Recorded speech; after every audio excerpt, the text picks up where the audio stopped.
Los hombres en general crecen entre expresiones como vieja el último, mariquita sin calzones, los niños no lloran, etc. Y estos elementos socioculturales cotidianos que permiten la reproducción del patrón, reafirmándola, aun cuando termina constriñendo a todos los sujetos, a todos y cada uno de los sujetos que están dentro del sistema patriarcal, sin importar la preferencia sexual, pero de igual manera les enseña a alejarse de lo femenino, en el caso de ser hombres, por ser débil o inferior. Y por encima de cualquier cosa se les enseña a ser hombres, desdeñando cualquier elemento fuera de la norma. Para mí, esa es una de las caras de la homofobia y es una manera de explicar dicha construcción es a partir de la noción histórica de hombre, una muy breve construcción, y de lo que desde mi perspectiva forman parte de los elementos de la masculinidad hegemónica. Comenzaré entonces aclarando que para hablar acerca de la masculinidad tradicional y por ende la raíz de la homofobia, primero es necesario advertir que el concepto hombre se ha desarrollado a lo largo de la historia. En principio se le otorgó un carácter divino que lo posicionaba como parte de la humanidad, como ya mencionaba el doctor Balbuena, del cielo y de la tierra, es decir, formaba parte del todo, ¿no? En esta idea romántica, bucólica, de el hombre es todo. En la Biblia, por ejemplo, la aparición del hombre seguida de la mujer era explicada como parte de una creación divina, donde el varón era hecho a imagen y semejanza del Creador y Todopoderoso, que además también era varón. Este mito explicaba también la creación femenina a partir del cuerpo masculino, porque pues Eva sale de la costilla de Adán, constituyendo así la relación de subordinación y dependencia, donde el hombre era bendecido mientras la mujer alcanzaría la gracia divina a partir de los actos cometidos en favor del bienestar masculino. Entonces pues nos teníamos que portar bien con el hombre, ¿no? Hay que ser buenas. Para ser buenas mujeres hay que ser buenas con los hombres. Desde aquellos textos la participación femenina era prácticamente nula, además de exponerla como débil al incumplimiento a la prohibición del árbol del conocimiento, porque pues Eva fue la mala, por supuesto, no es que Adán se haya tenido que hacer responsable, Eva era la mala. De esta manera la mujer se convertía en el causante del sufrimiento masculino, como dicen las canciones, pues nosotras somos las malas, ¿no? Por mujeres como tú y este tipo de situaciones, la perdición de los hombres. Entonces, como consecuencia del pecado, de la desobediencia femenina, por supuesto, el Dios masculino condenaría al hombre a ganar con el sudor de su frente el pan de cada día, fundando el mandato de proveeduría de esta manera y considerándolo como elemento esencial de la masculinidad, pero en un sentido negativo, en una condición punitiva incluso.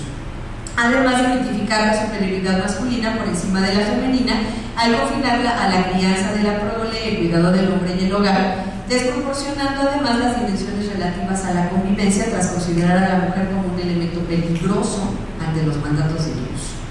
Para los griegos, por ejemplo, la valía de la masculinidad o la valía masculina se asentaba en la demostración de virilidad. Aquellos que demostraban más fiereza, heroísmo y valentía eran reconocidos como superiores frente a los demás por sus participaciones en la guerra. O sea, tenían que ser más machines, ¿no? Había que demostrar qué tan machines eran y a ver cuánto más mataban y cómo participaban en la guerra. Eran entonces reconocidos como muy hombres. Ahora bien, dicha virilidad también era vinculada a la posición del pene. De ahí viene todo el conflicto, ¿no? de por qué es tan importante tenerla más grande, por qué me voy a comprar una Hammer en vez de un Fiesta o un Bocho, ¿no? O este tipo de demostraciones tan subjetivas y tan simbólicas. Pero bueno, retomar.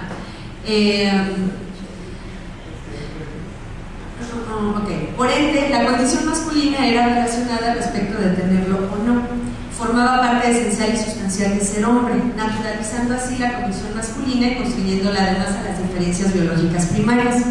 De esta manera se construirían relaciones dicotómicas basadas reiteradamente en la debilidad considerada como un elemento naturalmente femenino y por ende pues negativo, y la valentía que se convertiría en elemento masculino por antonomasia como positivo y necesario. Para ser hombre pues tienes que ser valiente, ¿no? De este modo la esencia de la masculinidad se asoció a elementos biológicos así como con la capacidad impuesta de demostrar valor ante los demás. De esta manera los griegos aportarían estos dos elementos a la noción de masculinidad. a partir de es decir, la participación activa en la guerra en defensa de la territorialidad, además del atributo físico del pene. Con esto, la constitución de la identidad ideal que relacionaba ser hombre con el heroísmo quedaría grabada en el imaginario colectivo. ¿Quién no quisiera ser superhéroe o quién no jugó a ser superhéroe, ¿no? En algún momento de su vida? Seas niño o niña, tú querías ser super algo, ¿no? Claro está que la capacidad otorgada al hecho de ser hombre implicaba recompensas tales como la obtención de poder, la acumulación de riquezas y la capacidad de crear leyes y reglas. Sin embargo, y disculparán el cliché, un gran poder conlleva gran responsabilidad, como decía el tío Ben Spider-Man, ¿no? Además de grandes temores, que para el caso masculino involucra la relación directa entre la pérdida del pene y la pérdida de su poder, o lo que Freud denominaría como el temor a la castración. Por consecuencia, la necesidad de demostrar su virilidad ante los demás sería trasladada a los campos de batalla y las academias a la cotidianidad, donde sería afianzada en la intimidad y para algunos en el closet. Entonces, el pene sería motivo de distinción a partir de su tamaño y potencia sexual, es decir, se transformó en un significado alterno de la virilidad, de donde emerge el culto al falo. Hasta aquí es posible vislumbrar cómo la masculinidad adquiría elementos particulares para su construcción y representación a partir de mandatos divinos, demostraciones de virilidad y distintivos físicos, aunque por otro lado también implicaba obligaciones que otorgaban la capacidad de tomar decisiones, normar a la sociedad, demostrar su poder sobre los considerados débiles, ¿no? Que históricamente ha sido el caso de las mujeres, pero también y específicamente, en muchos de los casos incluso con encono, sobre aquellos hombres que no perpetúan el cumplimiento de estos mandatos, que en algunos casos es el de los homosexuales. En mi opinión, la construcción identitaria masculina mantiene estos elementos hasta la actualidad, aunque con sus debidas reservas. Es decir, aún ahora la concepción de masculinidad mantiene esta correlación con la proveeduría, la virilidad y la dominación de distintos contextos y situaciones, y la segregación de los varones que no cumplen con estos elementos. Por ende, forman parte de la idea tradicional o hegemónica de la masculinidad que convencionalmente se transmite de padre al hijo y es reafirmada por la madre durante el periodo de crianza en sociedades occidentalizadas. Por tanto, tras el temor a la castración y el complejo de Edipo, la percepción de la masculinidad se trasladaría a la figura paterna, donde el patriarca se convierte en la figura dominante a alcanzar, o en otras palabras, el hombre se valora a partir de la paternidad. Por ende, queda obligado a transmitir las formas adecuadas de ser hombre a los hijos varones.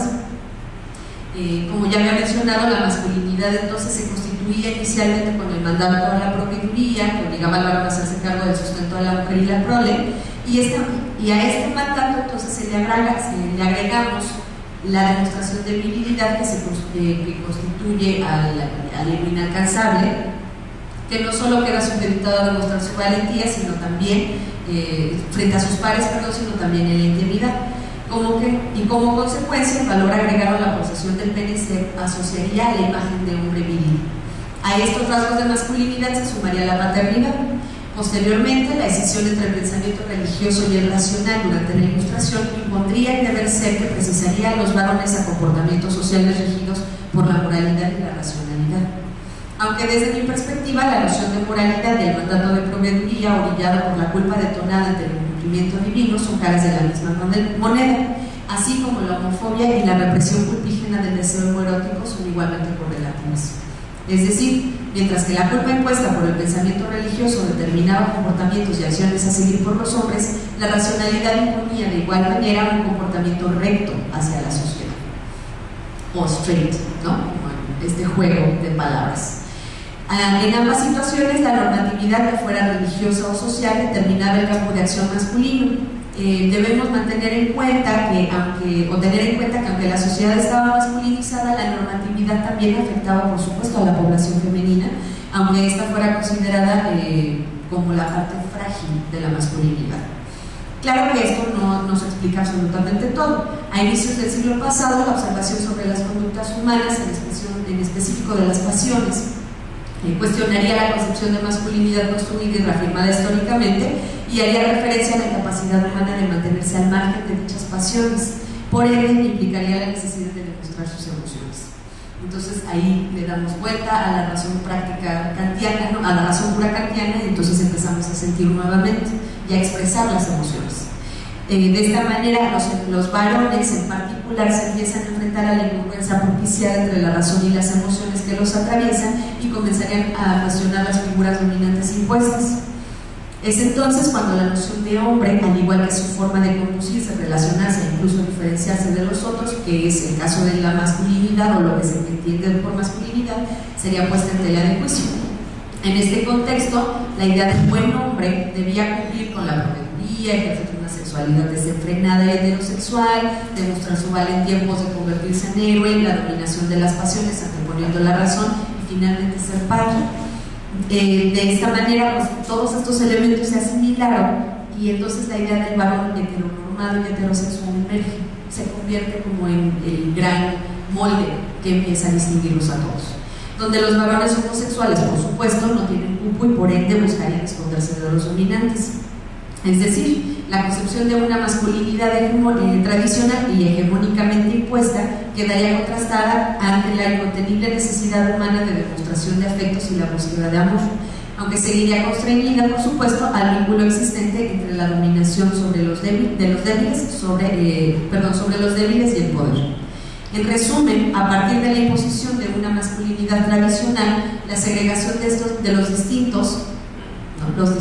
Los otros, los que no pertenecemos, los que no estamos al interior, impactaría directamente las relaciones entre todos los hombres dentro del sistema y condenándolos a la incapacidad de demostrarse afectos sin ser juzgados, señalados o bien cuestionados respecto de su sexualidad. Sin embargo, ¿qué hay de malo en quererse y aceptarse si se supone que para eso estamos aquí? Muchas gracias.